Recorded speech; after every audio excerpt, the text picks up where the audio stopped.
Alright, so you guys have been asking me, yo Maffu, can you make a beginner guide? And finally, I am going to get around to making a full beginner guide for you guys. This will be the ultimate Rise of Kingdoms beginner guide for the early game, or you've already passed the section in your own gameplay. But yeah, let's get to the beginning. Let's start with account creation and your starting civilization. So when you open up Rise of Kingdoms for the first time, your page will kind of look like this. You have a ton of civilizations to choose from. It's very overwhelming. Honestly, if you've never played the game before, you're probably going to make a wrong decision here, because each of these civilizations has their own unique buffs, such as China's. You get 3% troop defense, you get 3 or 5% action point recovery, and you get 5% building speed. And a little bit of a spoiler alert, China is the best for the early game. You should be running China until City Hall 25. But yes, this is a very important screen because some of these buffs don't give you any bonuses to the early game. For example, France, no bonuses to early game. You kind of really want to get this building speed to save speed ups in the long term. Now, another civ you could look at once you hit City Hall 25, which is way down the line, is Korea, because Korea does have a 3% research speed, and some of the late game tech takes days upon days. So this could save you days on research. So after you hit City Hall 25 with China, you could swap to Korea. But yes, after you pick your civilization, you'll pop up and you'll start a new game. Your city will be much smaller than this because I'm already at 1 million power, but all you need to do is start following the quests on the left side of your screen, and boom, your account is created. Now there's a couple of things you can do to get a slight advantage on your competition, and that is to create multiple accounts right at the start. These will be called farm accounts, and these farm accounts' main goal is to send resources to your main account. Now this is recommended for free-to-play low spenders,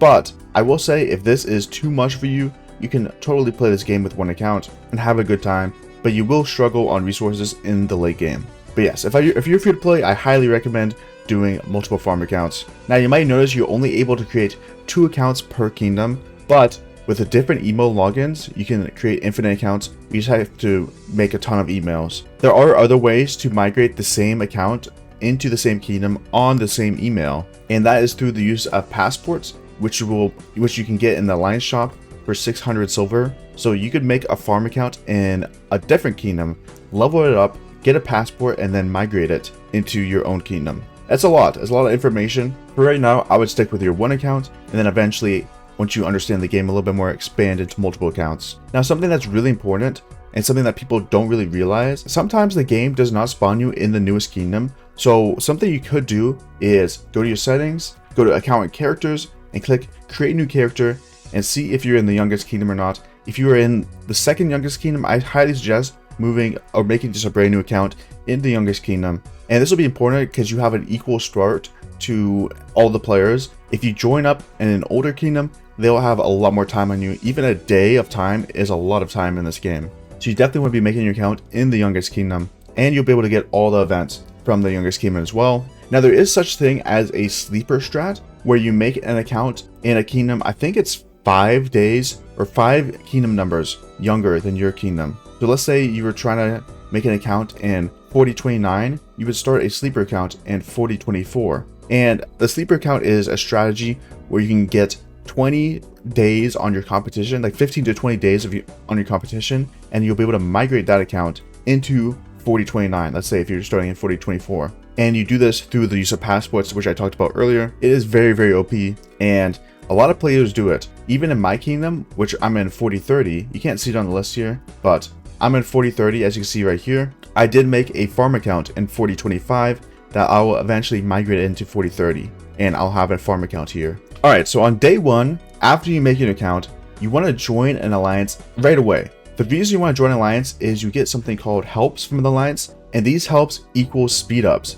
As you can see here, I'm getting helps on all my buildings, and at the time that's been reduced. 2 hours, 5 hours, 1 hour and 25 minutes on all these buildings are getting reduced. This is super important for the early game because it'll help speed up your progress, and you won't be wasting speed ups. Now, I also will say it is important to try to join a top alliance. I would say try to aim for a top 3 alliance in your kingdom. You can see the leaderboard once you hit City Hall 8, but try to get into a top 3 alliance in your kingdom. These kingdoms will be dropping alliance chests, and they'll just be generally more active. But alliance chests are these gifts here, and you can get speed ups, you can get VIP, you can get Books of Covenant, which will upgrade your castle later on. But yeah, these chests are really important for your progress in the game. So try to aim for a top 3 alliance. Now I will say, if you don't get a top 3 alliance, it is not the end of the world. Just keep powering up in a lower alliance and eventually try to move up alliances. Do not play this game solo. This is a team game. You have to join an alliance and get these helps. They will help you in the long run. For the first couple of days of your account creation, you'll have a bubble in your city, so you can't get attacked. I think this bubble lasts 2 days or 3 days, and you're completely safe in the bubble. No PvP, so just work on powering up your account. I would not attack anyone for the first couple of days of the game. It doesn't make much sense. You don't have that many troops yet. You don't have that strong commanders yet, so you definitely want to wait until later in the game. One of the important things is to keep scouting the map. You'll have this auto explore feature, which a little bit of a tip, you can turn it on for 1 second and then turn it off, and hey, your scouts get sent out. So scout the map, you'll get some cave treasures, you'll get some cities, or I think they're called villages, yeah, villages, which will give you some rewards like warriors, and all these things add up in the early game to give you some extra advantage on your opponents. A big tip that you should actually do 100% is spend your action points every single day. These recharge over time. I think in the early game it takes 12 hours to fill up your full bar, but yeah, you never want to have a full action points bar. Always want to be spending your action points pulling barbs like this guy's doing. Alright, let's talk about some Rising Kingdoms basics. We'll start with resources. As you see at the top, I have 4 resources and then gems. Food and wood are the easiest resource to obtain. You get the most food and wood. Then you get a little bit less stone, and then gold is pretty hard to get. Gems you can get from spending money, killing barbarians, and playing events. You also can get them from these alliance chests in here. Let's see if I can find gems. Bang, 10 gems right there. And gems are a premium currency, so you don't want to be wasting gems that much. Now I will say you should probably push your VIP up a ton in the early game and try to get some of these buffs. As you can see at VIP 8, this is what I have currently. 10% research speed, 15% action point recovery, all this production speed, some gathering speed, building speed, hospital capacity, and training speed. But yes, you kind of want to be farming as much as you can in the early game.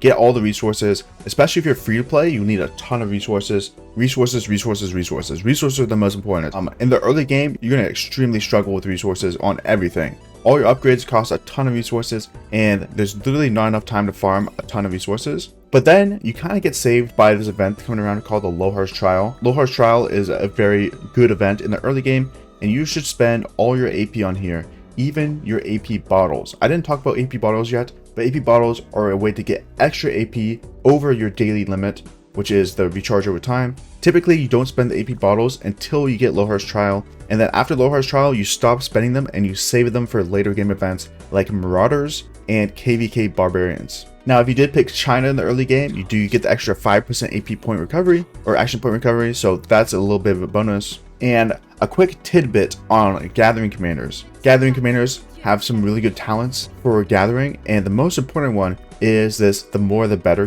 gathering, where you get extra resources when you finish a thing. So you kind of typically want to be pushing towards this as soon as possible. You unlock this at level 27, but before you put all your experience into your gathering commanders, let's take a quick look at the Vengeance game mode, which is very important. Way more important than gathering. So Vengeance game mode takes your 5 strongest commanders and you fight against these barbarians. You have a commander power up here at the top, and you have their power here at the top. And your goal in this event is to get as far as possible, and you get so many rewards. You get gems, you get experience, and you get a ton of gold keys. Not only that, but you do get AFK rewards. So I get these rewards every single hour, and it does add up.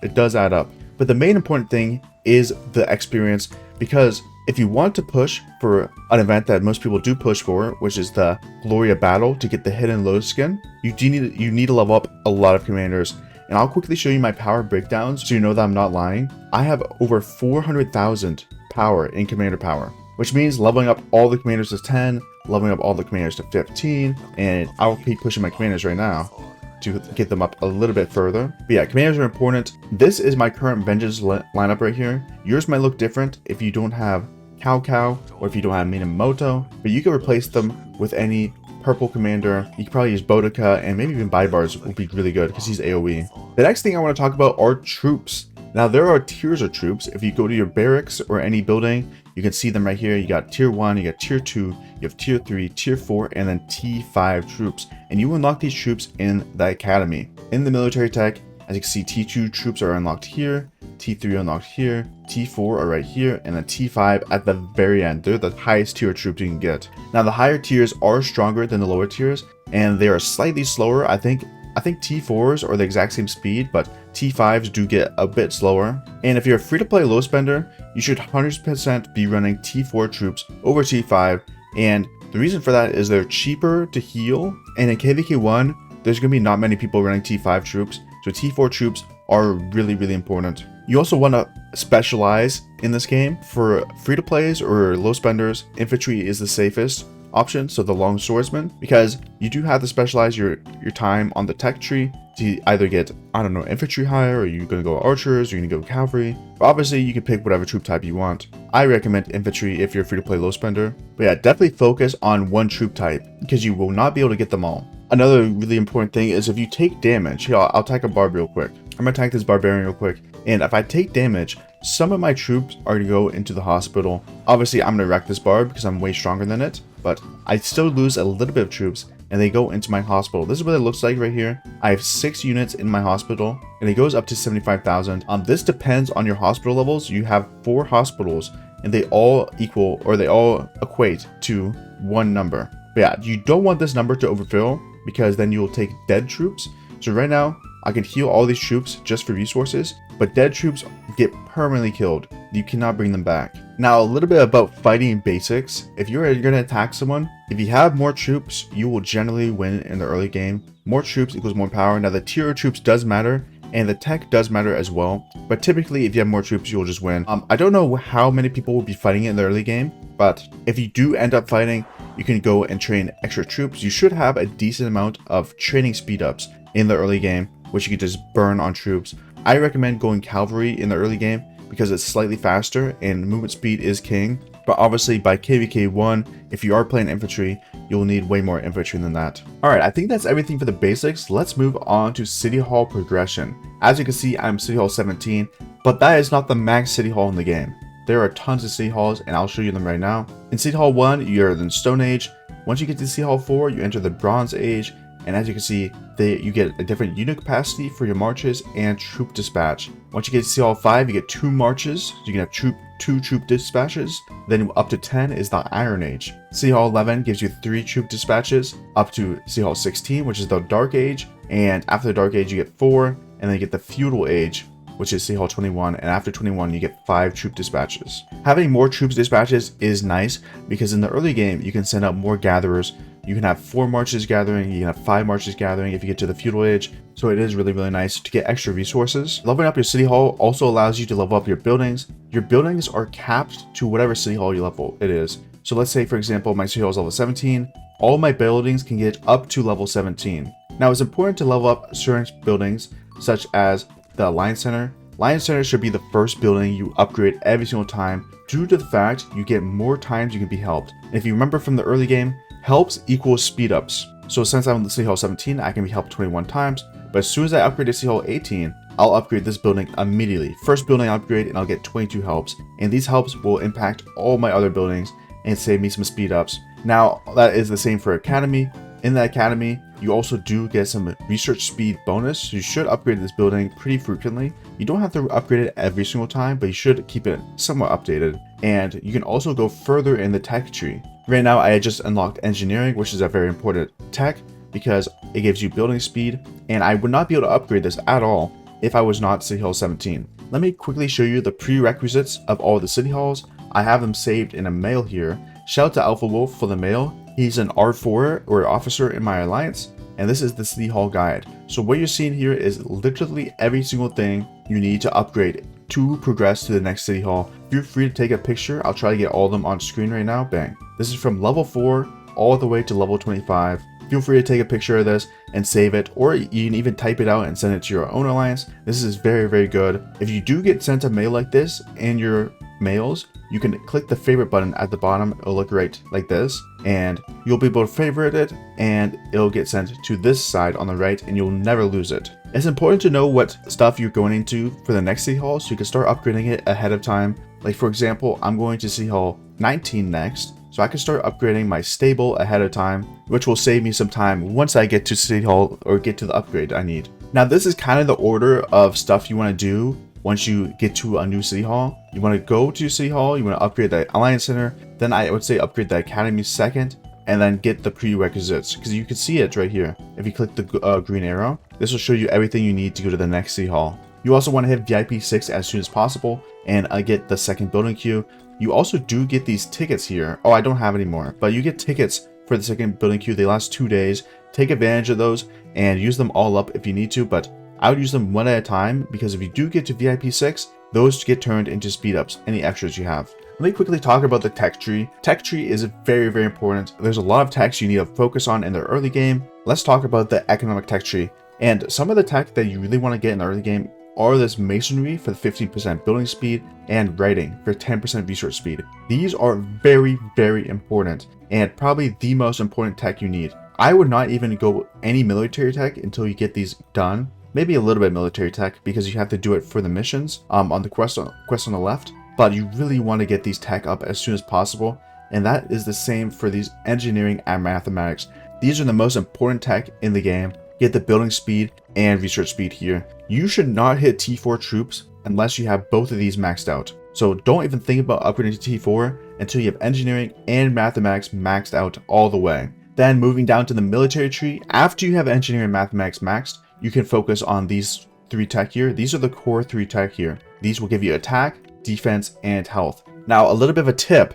Health is the most important stat in this tree because it is the hardest stat to get. If you look back in the tech tree, you can get defense here and you can get attack here, but you can't get health anywhere else but here, herbal medicine, and after T4, which is medical corps. Your health wants to be more leveled up than the defense formations and combat tactics. So for example, if your herbal medicine's at level 9, defensive and combat should be level 7 and level 7, or level 8 and level 8. Health, herbal medicine should be way higher. Now I think what City Hall you need to be to max engineering and mathematics is City Hall 23. I don't know if that's exactly correct, someone in my chat told me. So that means you should not be unlocking T4 until City Hall 23. But you do unlock T4 earlier, so it might be tempting. I think you unlock T4 at City Hall 21. Don't get it just yet. You shouldn't need it in the early game that much unless you're fighting. But if you're not fighting in the early game, please go economic tech first. This will save you so much speed ups in the long run. There's no reason not to be efficient with your speed ups because these are a valuable resource. You don't want to be wasting these. You might see like, oh, I have 13 days of speed ups. I have a ton of days of speed ups. These later techs cost days upon days. Some of them even getting up to 100 days. So you have to manage these speed ups efficiently so you can push this tech. Now you do also get some other tech bonuses from the Alliance tech. So you can wait until later in the game to upgrade stuff. I think it's in the development here. Yes. So in the early game, most alliances will be focused on territory, but you could wait until your alliance gets some building speed tech done. You can even get level 2 building speed and tech done. And this will be very, very good for you to save speed ups in the long run. You could wait until your alliance unlocks these 2 techs over here to even start pushing T4 because you'll save a lot of speed ups with the research tech. A lot of people don't consider this because, I mean, it's hard to see. You have to go to your alliance menu, you have to go to tech, you have to find the right tree, which is development, and then you have to scroll all the way down, but definitely try to wait to push any major tech until you have these upgraded. One last tip about your City Halls that I want to let you guys know. This game is not Clash Clans. Do not upgrade every single building to max level before you push your City Hall. I started the game like that because I came from Clash Clans, but you do want to push your City Hall as high as possible, as quickly as possible. Do not upgrade all your buildings. Some of my buildings are level 6, some of my buildings are level 13. Like, I don't have all my buildings maxed before I move on. You got level 10 stable. You definitely want to push your City Hall first. Let's talk about commanders. Commanders are be a long section because there's a lot of commanders in the game. This game unlocks commanders progressively throughout the game. So I think the first commanders we'll see in a couple of days are the other gold key commanders. You may not know what that means right now, but you will later. But let's talk about commanders. And I'm actually gonna hop onto my main account to show you guys this. All right, here we are on my main account. As you can see, there's a lot more commanders that I had on my new account, but a lot of these commanders you will not get in KVK 1. Some of them only come way later in the game, KVK 3 and beyond. Let's start off with free-to-play commanders. For free-to-play, you can kind of only expertise one legendary commander if you save all your gold heads, and I highly recommend that one commander to be YSG right here. Now you might be wondering, yo Maffu, you did not level up YSG, he's not expertise. As you can see by his skills on the bottom right, I did not, and that's because I was bad at the game. When I made my account, I did not know how OP this guy was and how viable he is even into the late game. So I recommend for free to plays, 100% go YSG. Even if you can't expertise him by KVK1, I would keep working on him and try to expertise him by KVK2. Now you might be wondering when you unlock YSG, and he comes to the kingdom around day 90 in a Wheel of Fortune. Now I will say, for the Wheel of Fortune, we actually have this event right now. I can show you. You can unlock a commander through gems. That's the only way to unlock them. So I'll give you guys a quick demo. This is obviously not YSG, this is Philip II. But what you will do is you will spin the wheel and you'll get a certain amount of sculptures. You need 10 of these sculptures to unlock them. Now there is tiered rewards here as well. At the first tier, you get 5 Philip sculptures or YSG or whatever commander you pick. So that's basically how you unlock them. We're gonna quickly unlock Philip here because I was gonna do this anyways. But bang, we get an extra 5 heads. Bang. So this is what your wheel will kind of look like. Now I don't think you have tickets in the early game. I think you just spin with gems. It's a little bit different. You'll just be spinning this with gems. But it's basically the same thing because you get tickets for gems. But yes, let's go back to the commanders. Free to plays, go YSG 100% of the time. For infantry, a good pairing would be Purple Sun Tzu. Purple Sun Tzu is awesome. I ran him a ton. I can show you my kills. I have 27 million kills on Purple Sun Tzu. I ran him a long time. So I suggest you go Purple Sun Tzu plus YSG. Now, if your YSG is not ready yet, you can go Purple Sun Tzu plus Aethelflaed. I ran Aethelflaed for a very long time, and I have some good reports I could show to prove that this march is good for infantry. It's a double AoE march, so both of those commanders have AoE effect skills, and let me show you some reports. This is my KVK1 in this account. I have Sun Tzu Aethelflaed, as you see at the bottom left here, and I'm getting 2.5 million kill points to 377 in a ball fight. This is very good here. As you can see, the reports get slightly worse. That was my best report from KVK1, but the KP is still very good for a KVK1 low spending account. Now, if you want to spend a little bit of money, you can go Minamoto. Minamoto is great in the early game. I just posted a tips video for the early game. I'll have it pinned top right for his second skill, because he can get 1 hour of speed ups taken off of every single building.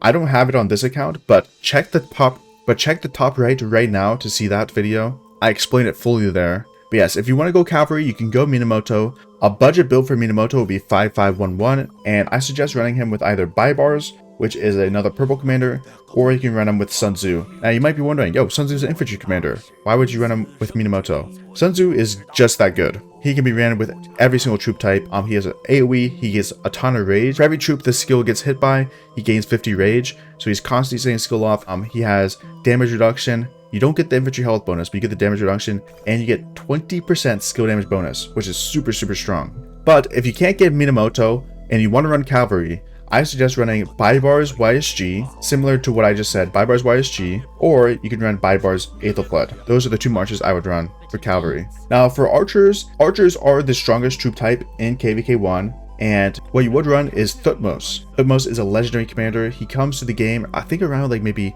10 days into the game, and he's very strong. Now, archers unfortunately do not have a really strong purple commander. I think the strongest commander is either Herman or Kusunoki. I actually don't know who's stronger between the two, Herman and Kusunoki. But if you're a decent spender, you can run Thutmose YSG and get both those commanders upgraded. Now, when I'm mentioning a commander, I am mentioning expertise in the commander. I'm not talking about investing low gold heads. Don't go into a commander, invest in only the first skill. You want to get this last skill. Now, there are some commanders that are good budget commanders. Like, for example, Thutmose. Thutmose, you don't have to expertise him. He's good at 5511 or 5551. But a lot of the commanders I'm talking about have to be fully maxed. Sun Tzu has to be fully maxed. Baibars has to be fully maxed. Herman, Kusunoki should be fully maxed. Aethelflaed does not have to be fully maxed. She is fine at 5511. You don't have to fully max Aethelflaed. And it's kind of hard to max her fully. Now,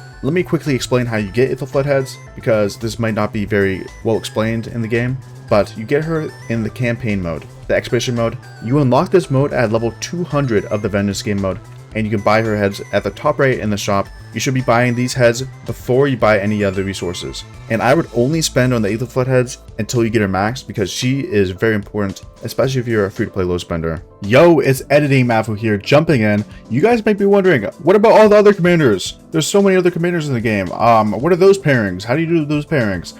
I have a full KVK1 pairing tier list in the top right, pinned right now. Click on that if you're interested in other commanders. I'm just covering what I think are the best marches in KVK1, but there's also Martels, there's Pyrrhuses, there's a ton of other interesting commanders you can run in KVK1. So make sure you check that out if you are interested in that. Alright, let's continue. Alright, so you might be wondering how you get these sculptures. These sculptures are used to upgrade all your troop types, and they are mainly gained through events. Now, gold heads have a lot of other ways you can gain them. The main way to get gold heads would be VIP. At VIP 14, you gain 3 per day. VIP 12, you gain 2 per day. And VIP 10, you gain 1 per day. And if you're VIP 9, you do get purple sculptures. At VIP 7, you unlock purple sculptures. The most important sculpture you have are these legendary sculptures. Do not blindly invest these legendary sculptures. You have to invest them in the right commanders. Now, I will say, if you do make mistakes, you can get a commander swap after KVK2, but that's a long way down the line. You don't want to waste these legendary sculptures, so make sure you invest them in the correct commanders. And if you have questions, feel free to join my Discord. It'll be in the link down below, and I'll try to help you out. Let's talk about gear. In the early game, you get tons of gear. Now, your gear will not look like this. Let me head over to my other account so I can show you that type of gear. So what I showed you was kind of a late game-ish gear set. Now, a lot of people do have better gear than me, but that is a decent gear set for the late game. What your gear looked like would be something similar to this. You probably don't have a lot of pieces of gear, but you might have some blues, you might have some whites, and you might have some purples. Gear is very important in this game. Now, the main rule of thumb is you want to go for stats on health and defense, and don't go anything attack. Now, there are some exceptions to that rule. For example, the Sacred Dominion weapon, 25% cav attack. You will obviously go this because it's so much attack. Same with the Hammer of Sun and Moon. Now, these are way late game items. You won't have these in the early game at all. But for example, an equipment piece like the Abyssal Visage, you would not build this on Cavalry. And instead, you would actually build the Expedition Warhelm, which gives you 6% defense. This 8% attack is worse than 6% defense. So basically, you kind of want to go through your pieces of gear and pick out the defense and health. Now, there are some set bonuses you could be looking at as well, such as the windswept pieces. As you can see, if you have 2 pieces of windswept, you get a gear set. And I have a somewhat updated gear guide. I'll have it pinned in the top right here. If you guys want to follow that for all the gear sets for every troop type, it should go over every troop type, and it should be somewhat updated, at least for the early game. The late game, it gets a little bit different, but for the early game, that gear set is perfectly viable. Now, the last thing I want to talk about for gear sets is if your gear crits. So your gear has 11% chance of critting and becoming refined. I don't know if I could show it. Let me go to my main account so I can show you. So for example, on my main account, my Archer chest plate got crit. And it is very important, as you can see the little icon right there, is to pick the right refinement. And the way you find out refinement is these tags right here. As you can see, QSH is the Archer tag, so you would pick Archer. Sun Tzu would have the Infantry tag, so you would pick Infantry. And for Cavalry, it has the Cavalry tag, so you obviously pick Cavalry. Now, a little bit something different if you are going for some Gathering gear. Obviously, I have the blue Gathering set from my Gatherer. You would go for the integration. Now, I want to talk about legendary gear here for a second. As you can see on my main account, I have a lot of legendary gear, and legendary gear is very important that you don't make mistakes on it. A lot of people's first piece of legendary gear is either the Shadow Legion Retribution or the Milky Way, and they want to craft it as soon as they unlock it, but these are not correct. And this kind of goes against the rules because I said earlier, Archer health is an important stat, and the Milky Way is a decent piece, but there are slightly better pieces, such as the Dragon Breath chestplate, which has the set bonus for only 1% less stats. But the most important thing to know about legendary gear is that if you try to dismantle it, let's say for example, I'm going to dismantle my weapon, I'm only getting half my materials back. So I spent double this to craft it, and legendary materials are really hard to get, so you kind of don't want to make any mistakes. Now, the one exception to that is if you crit a piece of gear. If you crit a piece of gear, you do get the full amount of materials back, as you can see here. But you don't want to be like dismantling your crit pieces of gear anyways, because you should be crafting the right pieces of gear. But yeah, don't craft the wrong pieces of gear. Go check out the guide I made, or you could just look up another guide on YouTube, but there's a ton of good guides for gear. This video is getting very long, so I'm not going to be putting it in this video. But yes, the gear guides are out there. Now, the last thing I want to talk about are events. This game has a ton of events. As you can see on my main account, I have a ton of events going on right now. And even on my restart account. Now, I want to say before you play any gem spinning events, you should consider pushing your VIP first. Getting these daily gold heads is way more important than getting a little bit of gold heads in a Wheel of Fortune. So consider pushing your VIP up first. try to hit at least VIP 10 before KVK 1. If you can get higher than that, you can get to VIP 12, it'd be absolutely amazing. But I know that pushing VIP is very, very hard in this game. But yes, there's a lot of events you should push for. I have a very basic gem spending event guide that I made almost a year ago, but I still think it's somewhat viable. I'll have it in the top right here if you guys are interested in that. If you have questions about specific events, feel free to look them up on YouTube. There should be guides on YouTube. Make sure you do some research before you play events, if the event's actually worth the gems or not, because that could save you a lot in the long run. And for the last section, I want to give top mistakes that people make in the early game, because I even made some of these mistakes, and I want to save you guys some time and some speed ups and save your account. First mistake, not joining a top alliance. I know it's fun to play in a low alliance, especially if you get along very well with the people in the alliance, but you should be trying to push to an upper tier alliance just to make a better account. In the top alliances, you get more helps, you get more activity, they'll play more events, they'll play events better, they're probably more organized leadership, and most importantly, you'll be getting alliance chests and crystal chests. As you can see here, people buy alliance chests, bang, I get some rewards. Similarly with if they do barb forts, I didn't really talk about barb forts too much in this video, but barb forts are another thing people can do, and you do get rewards from them. Also, if people are opening crystal chests, these crystal chests are a lot of speed ups, probably like, I think it's like 16 hours of speed ups on the first level of crystal chest, and the crystal chests do level up over time with the gift level. The second biggest mistake is sitting on full AP bars. I see it all the time. People are too lazy to kill a couple barbs. Just send the barbs out. Just do the little bit barbs. Make sure your AP bar is not full. Also in the early game, another big mistake is people are spending gems in the VIP shop. In the early game, I really don't think you should be pushing the VIP shop at all. All your gems should go into VIP level, but a lot of people do buy out these speed ups for gems, and it's not the worst value thing in the world, but I think better value is putting your gems into VIP level. Another huge mistake is people do not specialize one troop type in the early game. In the early game, you should be really only running one troop type. You'll be a lot stronger because your commanders will be stronger. You want to get them to level 60, you want to get them expertise, and you want to build a strong gear set on them. Another big mistake is people rushing T5 in the early game. A lot of people are able to push T5 if they're a decent spender, but they cannot afford healing T5 troops.